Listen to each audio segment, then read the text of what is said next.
Assalamualaikum warahmatullahi wabarakatuh. Nama saya Frenio Adhika Krisna Priwanto dari kelas IF 2B dengan NIM 30125-1004. Hari ini saya akan dan rekan saya akan membahas tentang Chinese Postman Problem menggunakan Flurry algoritma.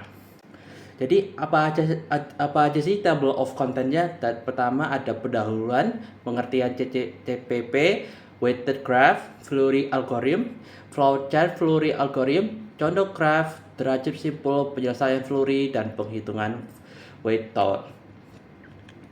Jadi pendahuluannya dulu. Apa sih pendahuluannya?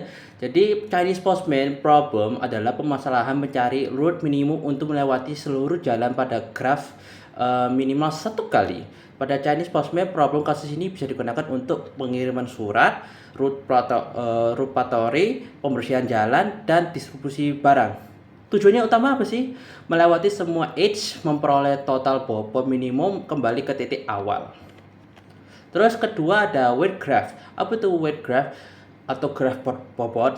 Weight graph, graf bobot adalah graf yang setiap edge yang memiliki nilai atau bobot tertentu. Dalam CCPP seperti simpul adalah kayak lokasi, jalan, terus cara biaya. Fungsinya apa?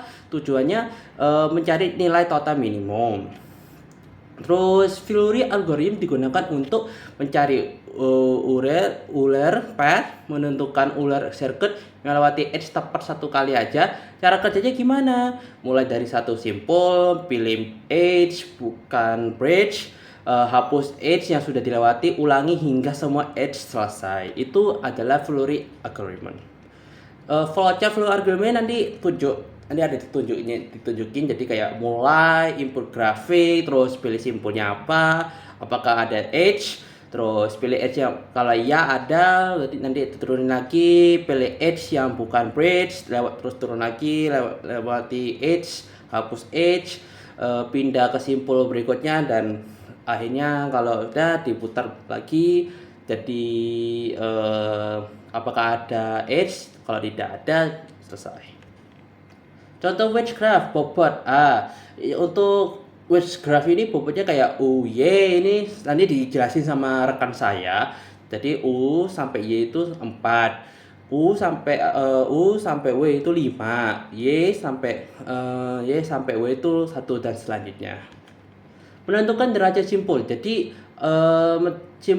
derajat simpul ini kesimpulannya semua simpul berderajat genap. Maka graf memiliki Euler circuit, simpulnya kayak U tadi derajatnya 2, Y derajatnya 4, W derajatnya 4, dan lain-lain. Dan itu dari saya, penjelasan saya nanti dilanjutin sama rekan saya yang bernama Bram. Makasih. Nama saya Bramantio Bagas Pratomo dengan NIM 301254022. Nah, terima kasih kepada rekan saya ini telah menjelaskan dari slide awal pendahuluan sampai dengan derajat simpul. Nah, di sini saya akan lanjutkan mengenai studi kasus atau permasalahan real yang ada di Chinese Postman Problem ini ya. Jadi kita lihat dari PPT kita ini adalah seorang tukang pos bernama Lukman bertugas mengantarkan surat ke beberapa wilayah perumahan dalam satu hari kerja. Nah, setiap jalan pada wilayah tersebut harus dilewati minimal 1 kali agar seluruh rumah dapat menerima surat tepat waktu. Nah, namun Lukman ingin menentukan rute pengiriman yang paling efisien agar total jarak tempuh tidak terlalu jauh dan dapat kembali lagi ke kantor pos. Nah, gimana solusinya? Kita menggunakan Chinese Postman Problem untuk menentukan rute pengiriman optimal dengan metode Flurry algorithm. Nah, sehingga seluruh jalan dapat dilewati minimal 1 kali dan tepat kembali ke kantor pos dengan total jarak minimum. Nah, di sini saya sudah membuat penyelesaian vector graph-nya. Bisa dilihat, ini adalah struktur rutenya. Nah, jadi kita mulai dari awal ya. Nah, kita mau cari yang paling pokoknya minimal 1 kali. Tadi kita harus melewati semua titik-titik ini minimal 1 kali dan akhirnya kembali ke tempat awal. Nah, kita berada di titik U. Berarti kita harus cari rute mana yang bisa dilewati 1 kali. Dan itu pun minimum. Oke, kita ke rute Y, anggap saja. Nah, kita mendapatkan rute Y itu adalah 4. Nah, terus setelah kita ke Y, kita ke X. Nah, ingat ya, ini satu kali lewat saja tiap titik. Nah, jadi 4 dan 2 kita mendapat 6. Nah, langsung kita ke titik Z. Nah, Z 3, 6 tambah 3 9. Nah, lalu kita ke Y. Nah, ingat ya, ini setiap satu kali titik. Nah, berarti 4 6 9 10 11. Kita hitung ya sama-sama lagi. Nah, lalu kita ke titik W. Ini udah satu kali titik ya, ini hanya satu kali tepat saja. Berarti 4 6 6 9 10 11 12. Oke, berarti 12 kita ke titik Z lagi. Nah, lalu kita ke titik V. Nah, kita sudah melewati semuanya, rutenya tepat satu kali. Nah, kita tinggal kembali, dan kita tidak boleh menggunakan rute yang kita pakai sama lagi 2 kali. Jadi kita pakai kita V, dari V ke W. Nah, ke situ kita ke U. Nah, ini tepat titik satu kali semua ya. Dan kita kembali ke rute awal tanpa mengulangi yang sama. Kita lihat S-nya berapa?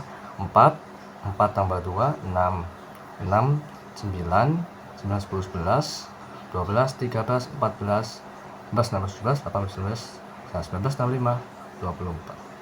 Nah, di sini kita dapat hasil rute akhirnya ya teman-teman. Jadi berdasarkan proses penyelesaian menggunakan Flourish algorithm, kita mendapatkan rute optimal dari U ke Y, lalu ke X, Z, Y, W, Z, V, W, U. Nah, dengan total 24 km. Nah, karena rute itu berhasil melewati seluruh H satu kali dan juga kembali ke titik awal. Nah, meskipun itu karena seluruh simpul pada graf memiliki derajat genap, nah, jadi grafnya itu termasuk Eulerian graph sehingga dapat membentuk Eulerian tour secara optimal. Jadi kesimpulannya yaitu Chinese Postman Problem digunakan untuk menentukan rute optimal yang melewati seluruh edge pada graf dengan total jarak minimum. Nah, pada permasalahan pengiriman surat tadi, nah setiap jalan harus dilalui minimal satu kali dan bisa kembali ke titik awal. Nah, jadi kita berdasarkan hasil penyelesaian menggunakan Flourish algorithm tadi, kita diperoleh menggunakan lintasan Eulerian tour yang mampu melewati seluruh jalan dan kembali ke titik awal hanya dengan total 24 saja. Nah, karena semua simpulnya sudah jelas genap, berarti sudah Eulerian graph ya teman-teman. Jadi kan bisa bentuk Eulerian tour dengan baik. Dan juga demikian metode ini juga efektif digunakan untuk optimasi rute pada permasalahan seperti nyata seperti surat, patroli, atau distribusi barang. Terima kasih karena sudah mendengarkan. Sekian dari kelompok kami. Wassalamualaikum warahmatullahi wabarakatuh.